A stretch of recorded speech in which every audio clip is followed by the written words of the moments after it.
It's midday the Sue Soto way on Atlanta's number one hip hop station, Hot 1079. And besties, yes, we got Birthday Bash ATL 25 going down Saturday, June 21st at State Farm Arena. And how about this? At 7 p.m. Friday, Fly Guy DC and Myasia Simone are dropping the lineup. So make sure you tune into Hot at Night starting at 7 p.m. Now, established in 1980, sixth studio album full of daily self affirmations.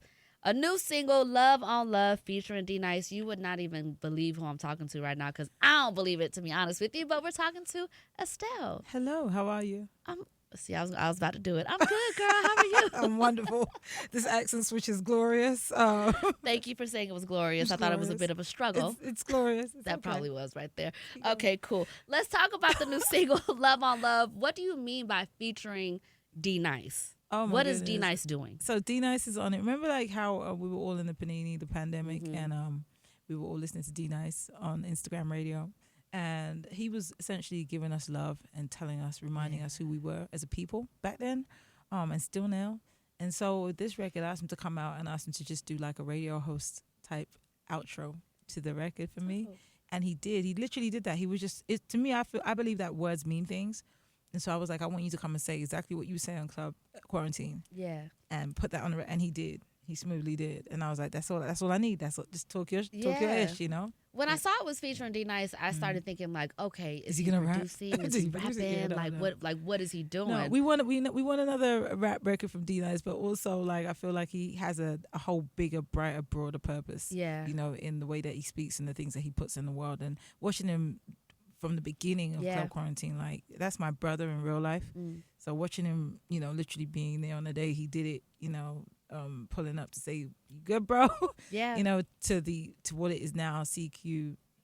It was like, you know, we're on the same energetic path. Yeah. So yeah. He saved a lot of us in quarantine. A I lot mean, of life. we were looking for things to do as a community on social media. Like, of course, you know, you had all types of things, right? You had your rap battles and all that, but Clubhouse.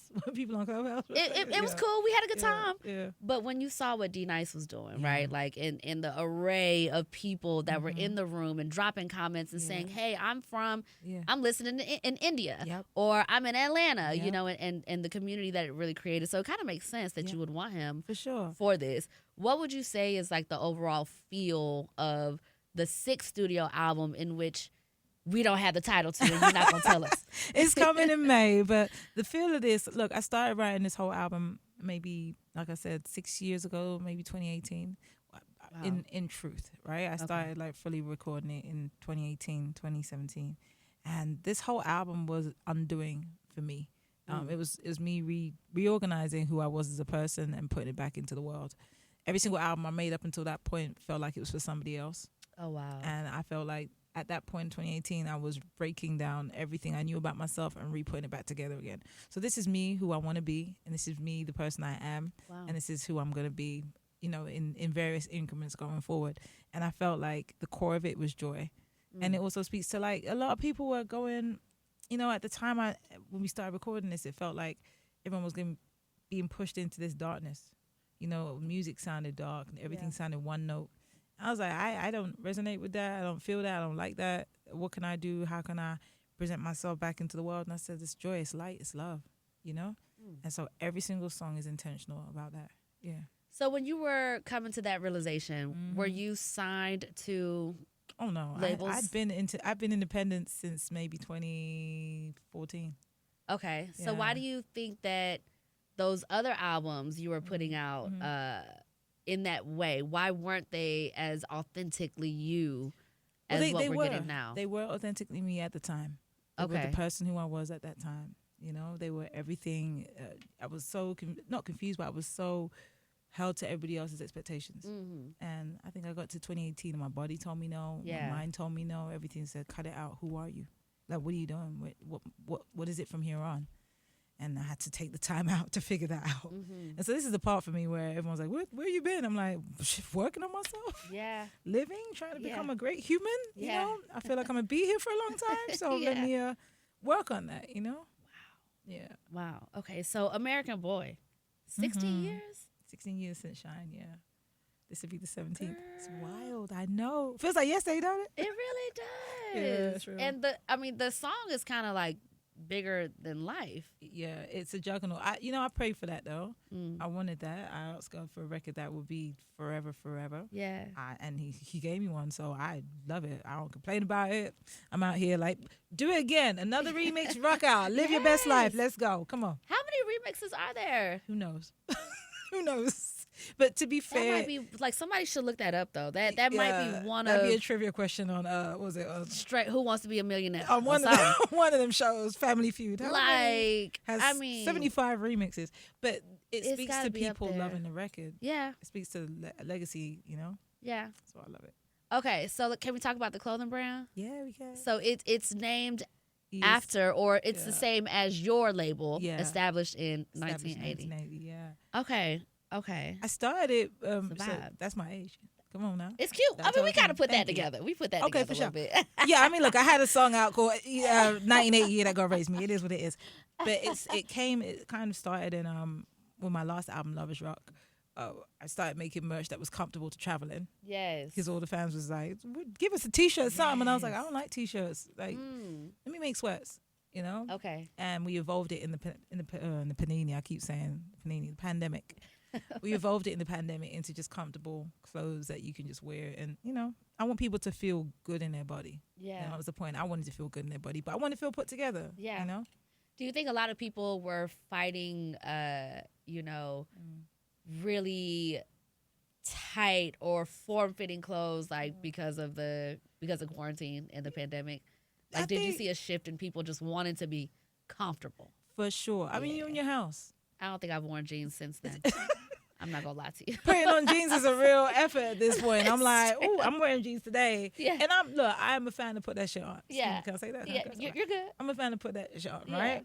But I'm also a fan of like make it together. Yeah. Like you're wearing one color. Yes. It's a vibe. It feel the cut of it is a thing. Yeah. And that's my focus with the clothing line. Everyone has a clothing line. Everyone has something. Yeah. They're not hard to develop.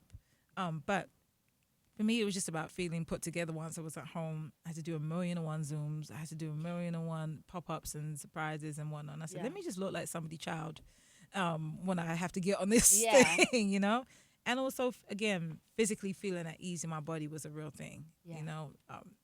You're held to so many different standards as soon as you leave the house as an artist. Mm-hmm.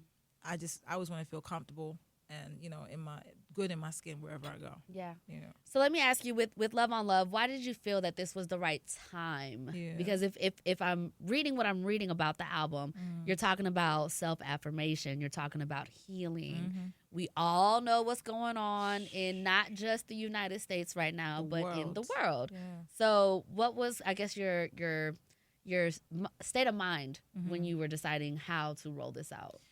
Well, we've just been, I would say my state of mind has been, what do the people need now, in the moment, in the minute? What is the thing that whenever I leave out, what is the thing that people come to me with most? Yeah. And everyone, at one point, people, especially with this song, Love on Love, people were saying to me, you just emanate and radiate love. Like, I don't ever feel bad around you. I never feel like, oh, she's a weirdo. She's going to come in here acting like, it's just always like, you're very warm. And I was like, yeah, I feel good. And as long as I feel good, I take care of myself. That's why I give out, right? And so to me, it was this song, and every single song I've released is, the point of it is to remind you who you are. Yeah. It's to speak to the light that you have, is to get to your soul, And so every single song has been released with that intention. Whoever needs it, whoever needs love, whoever needs some fun, whoever needs reorganization of themselves, whoever needs to believe in themselves, whoever needs to remind themselves that they that. Yeah. Whoever, that's what these songs are for. And I don't believe that we can affect the world at large unless we are who we are, unless we understand who we are and we move in that light. Yes. I love that. It's all futile. So we're talking about Love on Love featuring D Nice, but today you have another single coming out. Girl, what's coming out today, girl? Oh, I'm so excited. Look, I'm just giving the music because people have been asking me for it for so long. So I'm like, all right, well, here goes another one. But the album does come in May. The new single I have dropping today is New Direction. And that song is, again, about feeling good. You remember the feeling like when you would just go outside with your friends? Yeah, and it was just a time. Like, it wasn't too much pressure. It might have been bowl service, but no one really cared. it was just, I'm gonna go out there and I'm gonna dance my life away, or I'm gonna go out there and sit down and smoke with my people. So I'm gonna go over there and have a good time with my sis, or have some food, or go to my aunt's house, or my cousins, or my grannies, or my mom. Like, it was that kind of vibe. And I thought about growing up, and there's so many more things that we are alike than we are different around the world. Yeah. Right? And I thought to myself, everyone can relate to that feeling. Everybody. I need that feeling frequently. I need time off to just go and be with my peoples and recharge. And this song, New Direction, is reminding people, get back into that. It's like an old direction, you know, reminding people. And then musicality, I wanted to bring jazz and funk and bass lines and movement back to music, and chord changes and progressions. So this song, New Direction, features Keon Harold. He's an incredible jazz trumpeter. And La Russell, who's our favorite from the Bay Area right now. He's brilliant as he is, but just good energy people. Yeah, that's all this album's about. But New Direction is one of my favorites to perform. I having fun, like get my Michael Jackson. It's good vibes. We can feel the intention with that, because La Russell is such a ball of light. Yeah, like that's who he is. Yeah. So from Love on Love with D Nice to this new single that you're releasing today. Thank you for coming in to Hot 1079. Can you tell our listeners where we can follow and support you, where we can shop the brand? For sure. Well, start backwards. You can shop the brand EST19AE on EST19AE Inc. on socials. It's there. You'll see it, or go to the link in the bio and find the things. And you can find me, if you've been wondering where I am, at Estelle Darlings everywhere, other than Facebook, which is just /Estelle. Girl, we've been wondering, so thank you. Okay, so if you've been wondering, we've been wondering. So welcome.